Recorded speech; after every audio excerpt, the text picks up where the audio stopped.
எல்லார் வீட்டுக்கும் போனார்னா எடப்பாடி வீட்டுக்கு போயிருக்கணும்ல, அப்போ போகலல்ல. இப்போ வந்து விடுதலை சிறுத்தைக்கு அவர் போறாருன்னா ஒரு நியாயம் இருக்கு. அவங்க வந்து ஆதரவு குடுத்துருக்காங்க. 2 லெஃப்ட் பார்ட்டீஸ்க்கும் சொல்லியிருக்காங்கன்னா, ஆதரவு குடுத்துருக்காங்க. அதே மாரி பார்த்தீங்கன்னா, அவங்களுக்கு வந்து ஐயுஎம்எல்ல போய் பார்த்தாங்கன்னா, ஆதரவு குடுத்துருக்காங்க. திரு வைகோ அவர்கள சந்திக்க வேண்டிய அவசியமே கிடையாது.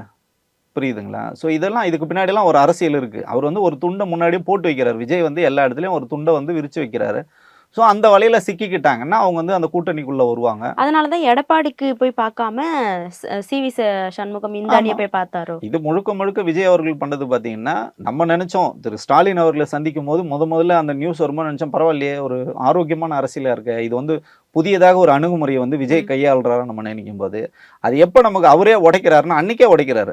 எப்போ உடைக்கிறாருன்னு சி.வி. சண்முகத்த பார்க்கும்போதே அது வந்து உடைஞ்சு போச்சு. ஸோ இப்படி தான் இந்த அரசியல் இருக்கு. இந்த முழுக்க முழுக்க இந்த அரசியல் பார்த்தீங்கன்னா, லாப நோக்கத்த நோக்கி தான் எல்லாரும் போறாங்க. இன்னைக்கு வந்து இந்த தர்மம், இந்த நியாயம் இதெல்லாம் வந்து இன்னைக்கு வந்து யாரும் பெரிதாக வந்து பார்க்கறதில்ல. ஸோ இதுதான் இன்னைக்கு வந்து கள சூழலா இருக்கு. நிச்சயமாக மதிமுக வந்து அடுத்த முறை திமுக கூட்டணி விட்டு வெளியில போனாலும், திமுக வந்து புதிய கூட்டணிகள் அமைக்கும். இங்க இன்னும் பார்த்தீங்கன்னா, இன்னும் நெறைய கட்சிகள் வந்து இருக்காங்க. நீங்க வந்து பாமக வந்து சொல்ல முடியாது. அடுத்த முறை வந்து அதிமுக கூட்டணியில இருப்பாங்களான்னு சொல்ல முடியாது. விடுதலை சிறுத்தை உள்ள இருக்கிற வரைக்கும் தான் திமுக வந்து பாமக ஆமா. வந்து சேர்த்துக்காம இருந்தாங்க. Saubhagya Home and Kitchen Appliances.